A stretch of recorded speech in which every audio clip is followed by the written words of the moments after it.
Bienvenidos una vez más a Ganaderías y Rodeos. El día de hoy vamos a hablar sobre las buenas prácticas en la equinocultura con la doctora Jenny Zavala. Doctora, muchísimas gracias por estar aquí hoy. Si pudiera, por favor, presentarse para que así la gente pueda conocer un poco más sobre usted, su trayectoria y a qué se dedica actualmente. ¿Cómo está, Naira? Muchas gracias por la invitación. Un placer estar aquí. Bueno, Jenny Zavala, mi nombre. Soy médico veterinario zootecnista, egresada de la Universidad Gabriel René Moreno, la Facultad de Ciencias Veterinarias aquí en Santa Cruz. Hice una posgraduación en Brasil en reproducción equina, ¿no? Entonces, esa más o menos un poquito de mi formación. Hice mis prácticas dirigidas aquí y estuve también trabajando en Perú y en México. Quisiera comenzar a hablar con usted sobre la equinocultura, ¿no? Las buenas prácticas, pero quisiera preguntarle qué es la equinocultura y si existe alguna diferencia entre la equinocultura y la equidiocultura.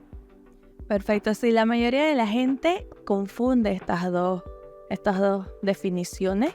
La equinocultura es la crianza de caballos, en particular equinos, ¿no? Y la equidiocultura es la crianza de acinos, que quiere decir burros. Entonces ahí entran burros acinos, entran los mulos, que son híbridos, ¿no? Y los romos, que son también otro tipo de híbridos. Qué interesante, ¿no? Porque para mí, por ejemplo, yo a veces no le digo mucho equinocultura, yo le digo equidiocultura, pero creo que es más por lo que en el Brasil todo el término que se refiere a los caballos es equidiocultura, ¿no? Entonces para mí es algo nuevo lo que me está diciendo. Sí. Bueno, hay esta pequeña diferencia que la mayoría le engloba todo o en equinocultura o en equidio, ¿no? Pero es bueno siempre aclararlo, ¿no?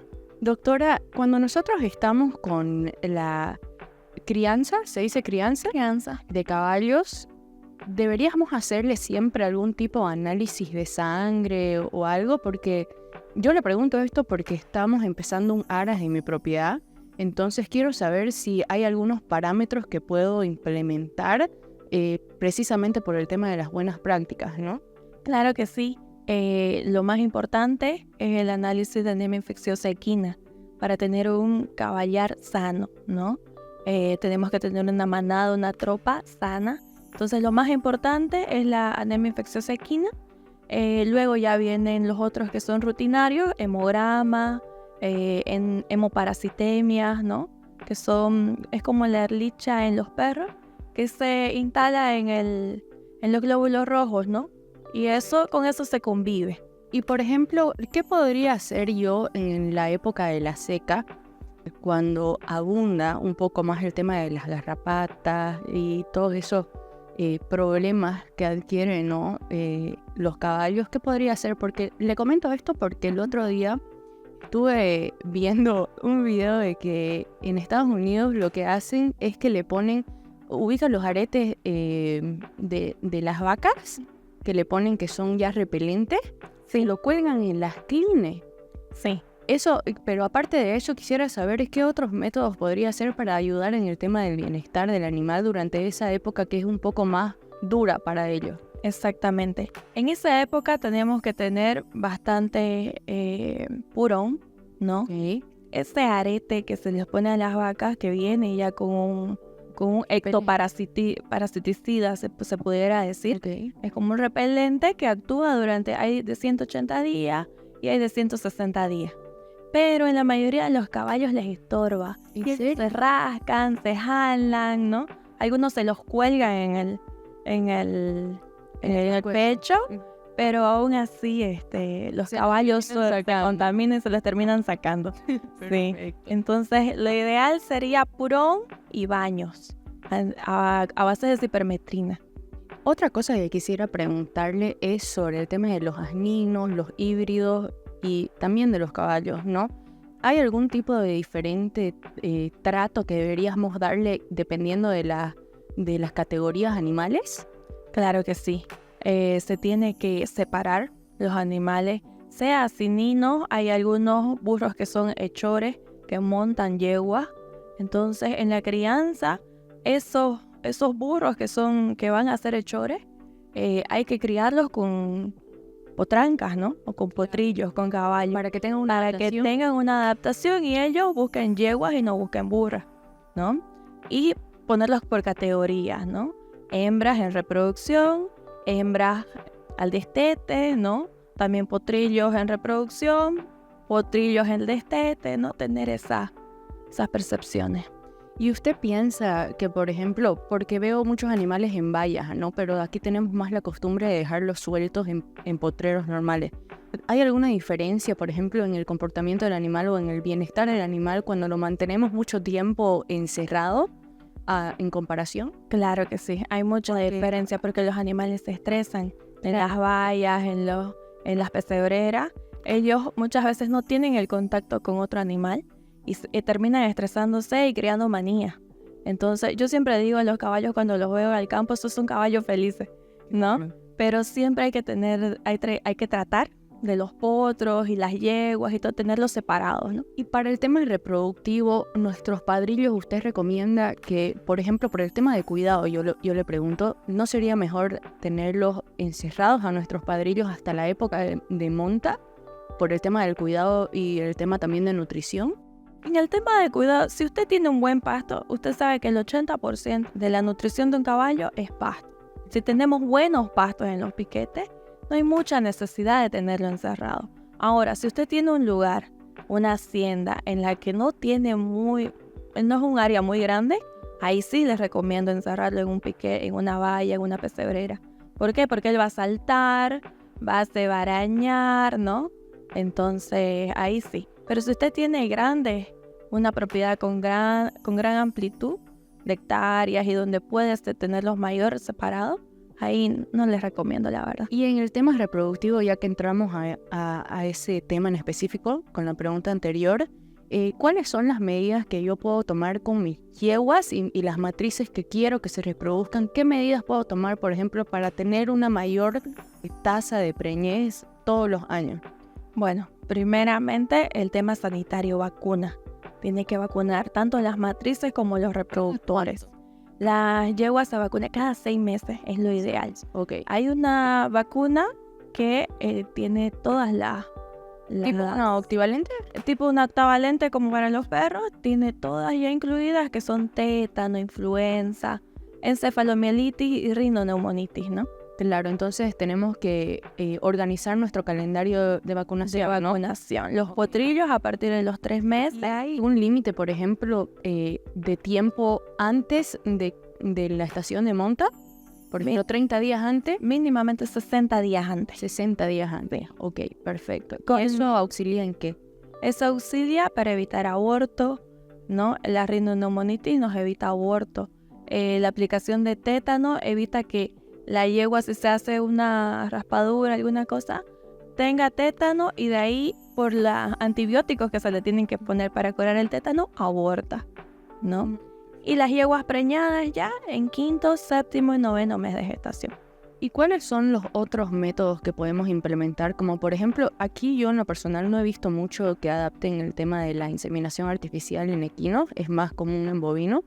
¿Existe algún otro tipo de método que podemos hacer para aumentar la tasa de preñez, aparte de la monta natural? Claro, hay inseminación artificial a fresco, refrigerado y con semen congelado, ¿no? También tenemos transferencia de embriones, que eso se saca del embrión y se pone a una yegua receptora, que es como una incubadora, ¿no? ¿Es difícil que en bovinos? Sí, es distinto. Es un poquito más difícil, ¿por qué? Porque los caballos, la mayoría de la cría de los caballos, o son para carrera, o son para trabajo, se los elige porque camina bonito, ¿no? Claro. O porque tiene mejor para exposición, ¿no? Entonces los caballos han sido seleccionados por estos tipos de cosas. En cambio, en las vacas, en la ganadería, vienen muchos años seleccionando por reproducción también, ¿no? Claro, y eso vemos mucho también el tema de la consanguinidad dentro de todas las razas equinas, ¿no? Que es algo un poco delicado de hablar porque sé que a muchos productores no les gusta, pero quisiera saber su opinión al respecto de eso, ¿no? Del tema de la consanguinidad que hay entre las razas. Claro, dependiendo de qué raza, ¿no? Hay razas en las que la consanguinidad es buena, ¿no? Pero hay cierto tipo de líneas que sí se pueden unir y hay ciertos tipos de líneas que no. ¿no? ¿Y me podría dar ejemplo de cuáles serían las que se pueden y las que tenemos que evitar para no tener problemas, ¿no? Por ejemplo, en un cuarto de milla de carrera, ¿no? Los dash Fein, si tienes dash Fein por parte del padre, por parte de la madre, esa consanguinidad es muy buena para dar caballo corredores, ¿no? Pero si ponemos alguna otra línea que no va con un dash Fein, ahí sí no dan potros flojos, dicen los creadores. Perfecto. Volviendo al tema reproductivo, hay una cosa que quisiera saber en específico sobre el parto, porque nosotros no tenemos mucho la costumbre de traer a nuestras yeguas, al igual que los bovinos, acercarlos un poco más de nosotros cuando ya está cerca de parir. Deberíamos hacer esa práctica para que nuestros potrillitos, nuestras yeguitas tengan un mejor rendimiento y crecimiento a lo largo. Claro que sí. Las yeguas en reproducción ya en la última etapa de gestación, ellas deben de ser suplementadas con sal mineral, aplicándole sus vitaminas, aplicándole calcio, ácido fólico, ¿no? Y ponerlas en uno de sus mejores potreros, cerca de la casa, cerca donde los puedan ver, para cuando estés cerca a parir, puedan estar atentos y tener asistencia. Hay yeguas que no necesitan asistencia, como hay muchas otras que sí. Las primíparas en todo caso. Las primíparas, exactamente. Que tienen un poco más de dificultad. Sí. ¿Usted cree que qué cuidados nosotros en específico para darle un bienestar a los recién nacidos deberíamos hacer nosotros más seguido que usted, en su opinión, cree que no estamos implementando mucho? Bueno, sobre todo tenerlos en un lugar donde no les dé mucho el sol. Si toca parir en época de frío, tener un lugar cerrado, no tan cerrado, pero alejado del viento, más resguardado, en donde ellos puedan no bajar la hipotermia, ¿no? Y evitar muerte neonatal. ¿Y cada cuánto deberíamos curarlos? Bueno, una vez nacen, el peón tiene que estar ahí, o la persona, el veterinario, el encargado de la propiedad, ¿no? Tiene que estar ahí fijándose que nazca bien, que no tenga problemas, ¿no? Que bote toda la placenta a la yegua. Una vez está el potrillo, dentro de los primeros 5 a 10 minutos ella tiene que estar sentadita. De manera external se dice, pero tiene que estar de pechito en el suelo. Una vez ahí, luego a los 30 minutos ella tiene que estar parándose y buscando la teta de la madre, ¿no? Y de ahí ya, dentro de la hora, 2 horas, tiene que estar caminando alrededor y ahí ya los podemos agarrar recién y poder curarles el ombligo, ¿no? Le estoy haciendo muchas comparaciones con los bovinos porque para mí, y yo quiero aprender más de equinos también, por eso estamos aquí con usted. Entonces, cuando nace, por ejemplo, el becerro, nosotros sabemos que existen ciertas horas en las que ellos aprovechan el calostro, ¿no? ¿Existe también eso para los equinos cuando recién nacen? ¿Y existe algún tipo de suplementación de calostro que podamos auxiliar en caso de que no la adquieran? Claro que sí. Ya uno ve cuando ya está preñada la madre en los últimos meses, si está hinchando ubre, si está hinchando la manera necesaria que hinche, ¿no? Entonces nosotros, ¿qué es lo que deberíamos hacer si tenemos una crianza de caballo? En la anterior parición, por lo menos sacar de una ubre y congelar calostro. Un banco de calostro deberían de tener cada criador para evitar cualquier situación. También hay calostro comerciales, solo que aquí en Santa Cruz es muy difícil hallarlos, ¿no? Y muy caro, me imagino. Y muy caros, exactamente. Y no se le puede dar, por ejemplo, calostro de vaca, porque ya lo he visto. ¿Se le puede? Hay muchos que le dan en la ocasión de diarrea, en el potrillito. Se puede morir. Exacto. Lo ideal sería hacer un plasma hiperinmune. Sacar sangre de la madre, centrifugar, extraer un plasma rico en plaquetas y pasarle el potrillo vía venosa.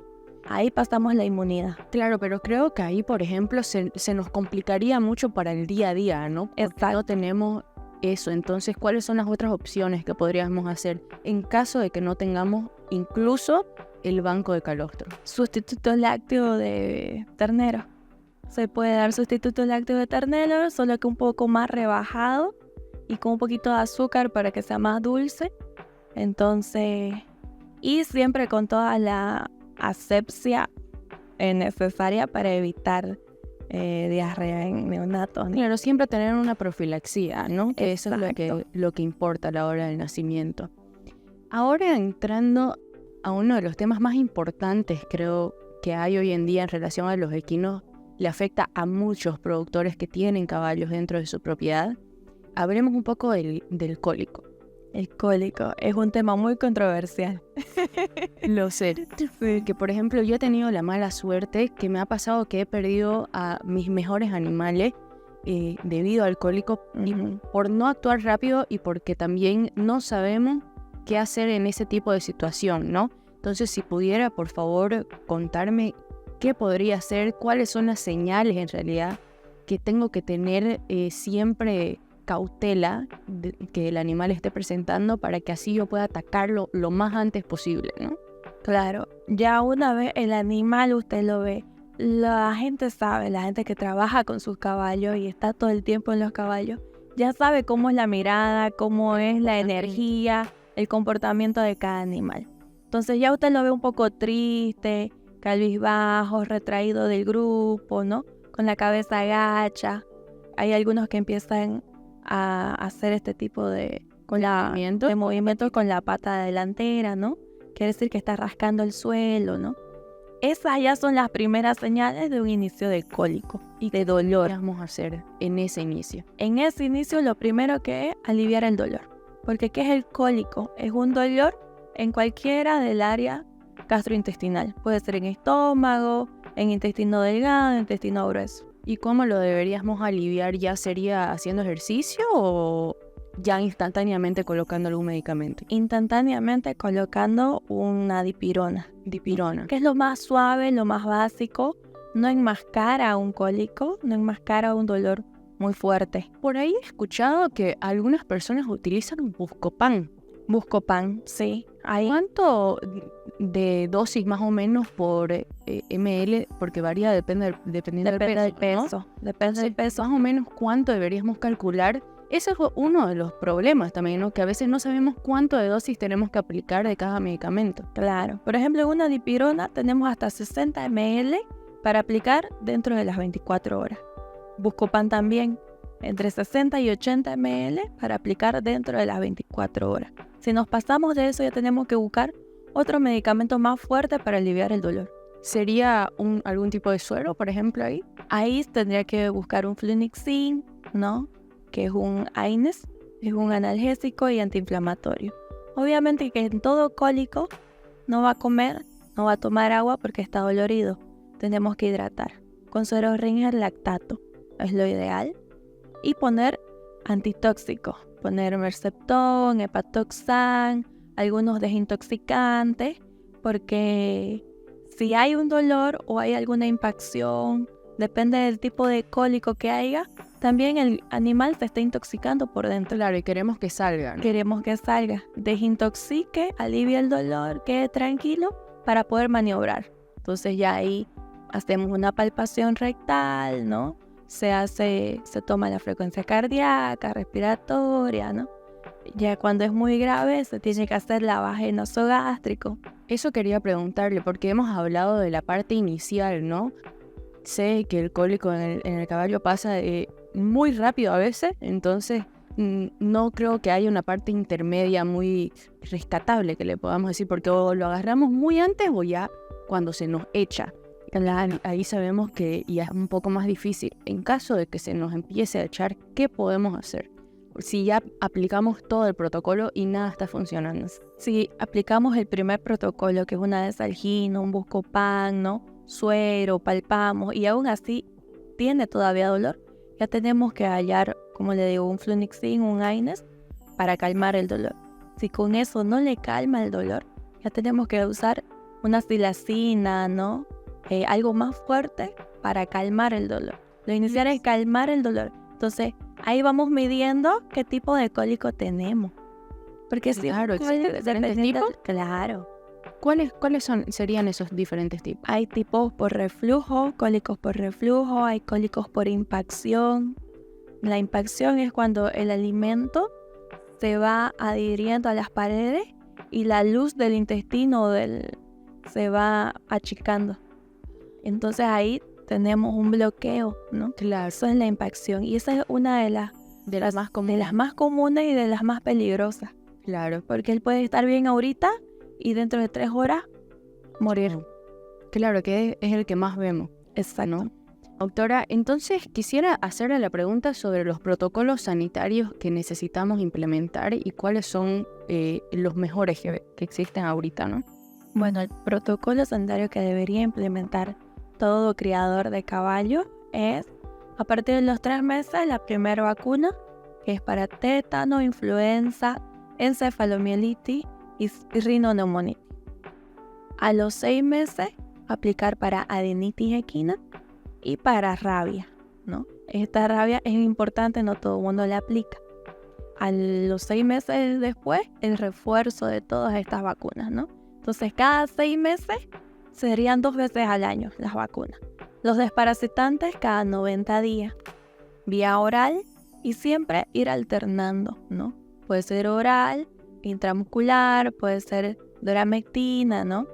Si tenemos yeguas preñadas, buscar un desparasitante que no me las haga abortar o no las intoxique, ¿no? ¿Cuáles serían esos? Esos son a base de albendazol, mebendazol, ¿no? Con praziquantel. Si aplicamos ivermectina o doramectina en una yegua preñada, las puedo hacer abortar. Hay las posibilidades de que aborte, como puede no abortar, puede no pasar nada. Pero tenemos ese porcentaje de que aborte, entonces es preferible evitarlo. Para no correr el riesgo, exactamente, ¿no? Otra cosita que quisiera preguntarle, relacionada más al tema de nutrición, ¿cómo deberíamos nosotros controlar ese tema nutricional para las diferentes categorías, ¿no? Ya sea para animales que hacen deportes y para los animales que hacen trabajo de campo normalmente, porque existen muchos problemas que pueden ser ocasionados debidamente por el tema de la nutrición, ¿no? Claro, es muy importante la nutrición y tenemos que recordar que el 80% la base es pasto, ¿no? Tifton, puede ser Aruana, Mombasa, Tanzania, pero el Tifton está entre los mejores pastos para caballo, tiene un 18% de proteína, ¿no? Entonces está entre los mejores y de ahí ya vamos bajando. ¿Y las sales mineralizadas? Las sales minerales es importante en potrillos que están en crecimiento, al destete, y en yeguas en último tercio de gestación, ¿no? Es muy importante. En potros en reproducción es importante dar omega 3, omega 6, omega 9 para ayudar al tema de la espermatogénesis, ¿no? Volviendo al tema nutricional, una de las enfermedades que veo que es más recurrente es la laminitis. ¿Hay algún tipo de protocolo que se pueda hacer para frenar un poco el tema de la laminitis? Porque sé que no hay cura, ¿no? La laminitis se puede tratar, ¿no? Se puede tratar. La laminitis es un síndrome, no es una enfermedad. Al igual que el cólico, que es un síndrome que nosotros los ocasionamos por un mal manejo. Y todo eso es manejo nutricional. Entonces, si nosotros invertimos el alimento un 80% y el pasto 20%, ahí nos vienen estos síndromes. Cólico, impacción, laminitis, ¿no? Entonces, ¿qué es lo que tenemos que tener bien en claro? Que nuestros caballos son un 80% a nivel de pasto y 20% de alimento balanceado. El alimento balanceado, ¿qué nos aporta? Nos aporta un poco de proteína, ¿no? Minerales que también tiene, ¿no? Avena, soya, que son para manutención, ¿no? No es la base. Y también tener en cuenta que es el 1% del peso vivo que hay que darle. Si nos pasamos de ese porcentaje, también tenemos síndromes de cólico, laminitis. Le pregunté eso precisamente porque lo veo mucho más en caballos de deporte y por eso quisiera preguntarle si existen algún tipo de medidas diferentes que se aplican en esos animales de deporte en relación al bienestar y las buenas prácticas comparado con los animales de trabajo de campo únicamente. Claro, ahí tenemos una gran diferencia, ¿no? Los animales que están a campo, de trabajo, están a campo, están sueltos, ellos hacen su trabajo, los bañan, les dan de comer y se quedan sueltos, ¿no? Acá en el tema deportivo, los animales que están en pesebrera están en un ambiente un poquito estresante porque no conviven con otros animales. Si conviven es muy poco, ¿no? Están encerrados y están en entrenamiento. Entonces, ¿qué deberíamos hacer para poder quitarles un poco de ese estrés y así poder auxiliarlos en eso, ¿no? En el tema del estrés, tratar, si están en pesebrera, tratar de ponerles un compañero al lado. Hay algunos que ponen un chivito para que los acompañe. Tener siempre pasto a disposición para que ellos no se aburran. Ellos, el 80% de su tiempo están comiendo pasto. Entonces tiene que haber pasto en su pesebrera a disposición, sal mineral también, que van a comer a voluntad, a lo que ellos requieran, ¿no? Y existe también una cierta cantidad de horas que se le tiene que ejercitar al animal cuando está encerrado. Claro, tiene que ejercitar, aparte de su ejercicio que da con el entrenador. Con el entrenador, él tiene que ir a un piquete y estar un poco los fines de semana, que sea, relacionándose, más relajado, relacionándose con otro caballo. Doctora, ¿y usted sabría decirme cuáles son las razas de caballos y asninos que tenemos actualmente en Bolivia? Bueno, tenemos actualmente y que existen en Santa Cruz, Bolivia, tenemos pasto fino colombiano, peruano de paso, árabe, hay yeguas frisones, manga larga marchador, tenemos cuarto de milla de corrida, cuarto de milla de trabajo, ¿no? Esas son las que existen. Tenemos también andaluz. ¿Andaluz también hay? Tenemos andaluz, ¿no? Entonces, tenemos frisen también. Tenemos frisen, claro que sí. Y como siempre, los criollos. Los criollos, los mestizos, ¿no? Todas estas razas tenemos aquí. Y si yo soy una productora rural, necesito tener caballos de trabajo en mi propiedad, ¿cuáles son las características que yo debería enfocarme más a la hora de escoger un animal para trabajo, ¿no? De campo? Generalmente los productores necesitan animales para trabajo que sean medianos, no muy grandes, ¿no? Animales medianos, más gruesos, ancas más robustas, para que tengan fuerza a la hora de hacer los trabajos, a la hora de enlazar, tener el becerro amarrado, ¿no? Entonces tienen que tener más anca, más pierna, más robustas, ¿no? Corto y mediano, que no sean muy grandes. Otra cosa relacionada a los caballos de trabajo que tenemos, ¿no? ¿Cada cuánto nosotros deberíamos casquearlos, cortarle las crines, más o menos su manutención, ¿no? Del animal? ¿Y qué otras cosas deberíamos implementar que hoy en día usted ve que no están siendo implementadas mucho en Bolivia? Bueno, en el tema de la manutención, el casqueo debería hacerse cada 45 o 50 días, ¿no? Primeros casqueos en los potrillitos, a partir de los 6 meses ya ir ayudando en el tema de casqueo y también el tema de formación ósea, ¿no? Claro, para corregir, ¿no? Corrección de aplomo, ¿no? Entonces, a partir de los 6-7 meses ya podemos ir haciendo la corrección de aplomo de los potrillitos, ¿no? Y también aplicar el tema de... Veo mucho en las propiedades que les cortan la cola muy corta. Entonces eso es contraproducente. ¿Por qué? Porque la cola es como un abanico para los caballos, para sacarse las moscas, los mosquitos, ¿no?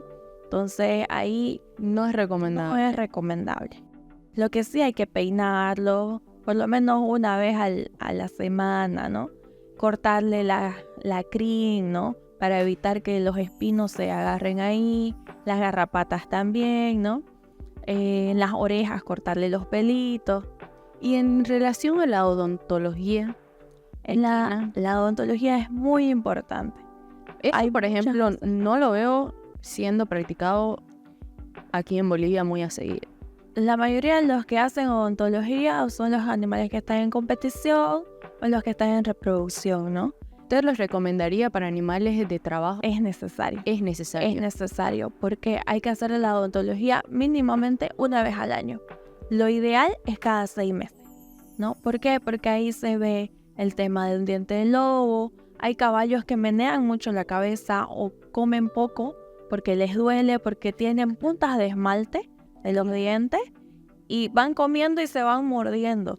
Y van creando llagas y bajan de peso, ¿no? Creo que es importante por el tema de la nutrición, ¿no? Porque hay animales que son prognatas, agnatas y Y el tema de la mordida, por el tema que muerden y es circular, no lo desgastan mucho y ahí les puede lastimar, ¿no? Exactamente. Entonces, ellos no van desgastando bien, van lastimando los carrillos a los lados, van creando llagas y de ahí dicen, ¿y por qué está flaco si le doy todo? Claro. Y no se fijan en los dientes.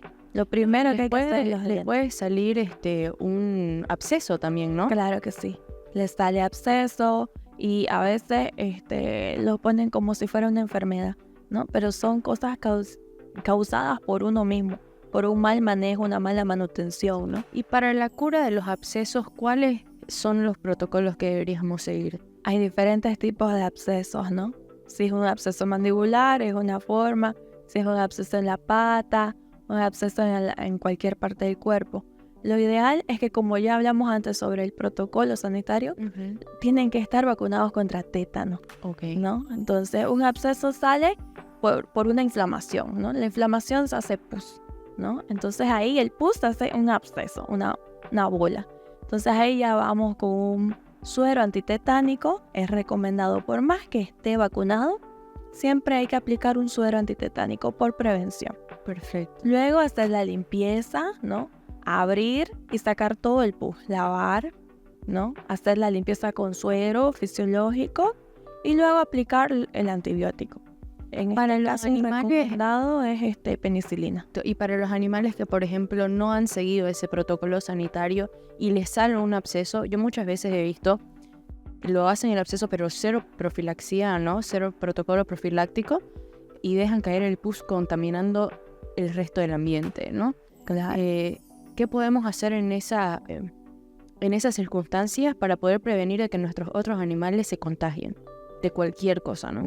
Claro. Ahí la limpieza es fundamental. Los caballos son muy delicados y ante cualquier herida ellos pueden agarrar tétano, ¿no? Okay. Entonces cualquier abertura de tejido pueden agarrar tétano o infección o contaminación e intoxicación. Matabichera podemos ponerle en... Pueden poner matabichera, pues, lo ideal es la plata, ¿no? Entonces, a la hora de curar cualquier herida, siempre tiene que haber su alcohol, su agua oxigenada, ¿no? Porque el agua oxigenada para desinfectar. Desinfecta y ayuda a evitar, si tenemos un poquito del tétano en la zona de la herida, el agua oxigenada nos la mata. Ay, perfecto. ¿No? Entonces, si no ha sido vacunado, sí o sí tiene que haber un agua oxigenada. Y aplicar el suero antitetánico. Si podemos, en cualquier propiedad alrededor, hay colonias menonitas, ¿no? Claro. Y siempre, exacto, y siempre va a haber aunque sea una vacuna de humano. Entonces se puede aplicar la vacuna de humano también. ¿No? Interesante, no sabía eso. Sí, entonces, si no ha sido vacunado y tiene una herida, se pone el suero antitetánico y se puede poner una vacuna de humano, ¿no? Y a los 15 días volver a aplicar. Otra cosa que no he visto también aquí es la quiropraxia equina, ¿no? Solo lo veo en animales de corridas o de algún deporte. ¿Deberíamos hacerlo nosotros en nuestros animales de trabajo de campo? Es necesario, ¿no? Por lo menos una vez, 2 veces al año. 2 veces al año, más que la odontología. Cada 6 meses, ¿no? Claro. 2 veces al año. Que vaya un quiropráctico. ¿Por qué? Porque estamos montando todo el tiempo. Hay animales que trabajan 10 días, ¿no? Y de ahí lo sueltan, ¿no? Animales que están esforzándose. Y como nosotros igual, las contracturas, el dolor, ¿no? De un animal que está en constante trabajo, entonces es necesario. Tenemos quiroprácticos aquí. No sabía. Tenemos colegas que se realizan, sí, son especializados en el Brasil y que trabajan en el hípico, trabajan de manera particular, ¿no? Y que pueden ir a sus propiedades. Eso es un muy buen dato, ¿no? Porque hay muchas cosas en relación al manejo que yo lo he escuchado y lo he visto en el Brasil, pero aquí no sabía si habíamos adaptado esas nuevas técnicas, ¿no? Que son súper importantes, como usted dijo, para el buen manejo y el bienestar del animal en realidad, ¿no? Quisiera preguntarle cuál sería su recomendación de usted si pudiéramos tener un botiquín de emergencia en las propiedades para sanar a nuestro animal o para cualquier cosa de emergencia, ¿no? Claro, un cólico, una sí. herida, ¿no? tiene que tener imprescindible dipirona. Ok. ¿No? Dipirona tiene que haber unos 2 o 3 frascos dependiendo de la cantidad de animales que hay, ¿no? Dipirona, Buscopan, ya, vaselina líquida. ¿Para qué se Y utiliza? la vaselina líquida nos ayuda en el tema de los cólicos. El tema de los cólicos. Exacto. Porque muchas veces para evitar cólicos le ponen aceite, ¿no? Aceite de girasol, ¿no? Pero cuando ya está con el cólico, el aceite no es indicado porque el aceite se absorbe en el intestino. Y lo que queremos es evitar absorción. Ok. Entonces la vaselina nos ayuda a pasar e ir ablandando los... Claro, por ser petrolato, ¿no? Exacto. Un carminativo es importante. Y yo incluso en animales de trabajo, en animales que están en pesebrera, les recomiendo que den por lo menos una vez a la semana carminativo en su agua para evitar cualquier gas, timpanismo, ¿no? Muy buen dato ese. Lo voy a empezar a implementar. Sí, sí. También tiene que haber un Flunixin, un AINES, un medicamento que es un AINES. Es un analgésico y a la vez es antiinflamatorio, ¿no? Okay. En caso de contracturas, en caso de dolores articulares, ¿no? En el caso del aparato locomotor, a veces se chocan entre ellos o se dan en algún lugar o se meten en un pozo y ya empiezan a manquear, ¿no? Sí. Entonces un AINES ayuda mucho en esa área. No puede faltar el suero antitetánico, que puede estar ahí, que no necesita refrigeración. Una sonda nasogástrica, tenerla por si acaso. Si quizás muchas veces el personal no está capacitado, pero ya un veterinario que está por la zona puede ir y usar la sonda, ¿no? Entonces, si su propiedad es muy lejos, puede tenerla ahí. Por cualquier emergencia. Exactamente. Entonces, agua oxigenada, gasa, alcohol yodado. Muchos propietarios no le ponen alcohol normal a su personal, pero el alcohol yodado es una buena opción. Una buena opción. Perfecto. Exactamente. Loción povidine para desinfección, ¿no? Átomo también podría ser. Átomo desinflamante, gel azul, el DMSO, que es el dimetilsulfóxido, en caso de inflamaciones más severas, ¿no? Entonces, eso es lo más importante que tiene que tener Nuestro botiquín. el botiquín para cualquier... Para cualquier. Y vendas, ¿no? Vendas de descanso y vendas de gasa también, ¿no? Eso tiene que haber. Jeringa y aguja. Y siempre recomendarles que no usen la misma jeringa en 2 animales distintos. La misma aguja en 2 animales. Para evitar transmisión de cualquier enfermedad. Exactamente. Antes de cerrar el episodio, quisiera ver si pudiera hacerme un breve resumen de todo lo que hemos hablado hoy día, la importancia que tienen, ¿no?, las buenas prácticas y específicamente en la equinocultura. Bueno, un resumen. O si está pensando comprarse un caballo, acuérdese primero de buscar el alimento, ¿no? Que muchos se compran caballos y de ahí dicen que les voy a dar de comer, ¿no? Entonces, si está pensando en comprar un caballo, acuérdese de que ellos comen 80% pasto, ¿no?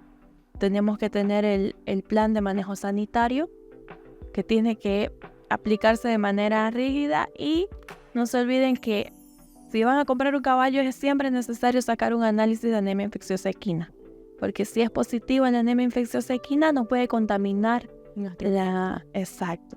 Perfecto. Entonces, eso es lo más importante. Si van a empezar a hacer reproducción, asesórense con un buen veterinario en reproducción también. Perfecto, doctora. Muchísimas gracias por estar aquí. La verdad que ha sido súper el episodio de hoy. He aprendido bastante que, se lo prometo, voy a empezar a implementar dentro de mi propiedad. Entonces, bueno, muchísimas gracias por estar aquí.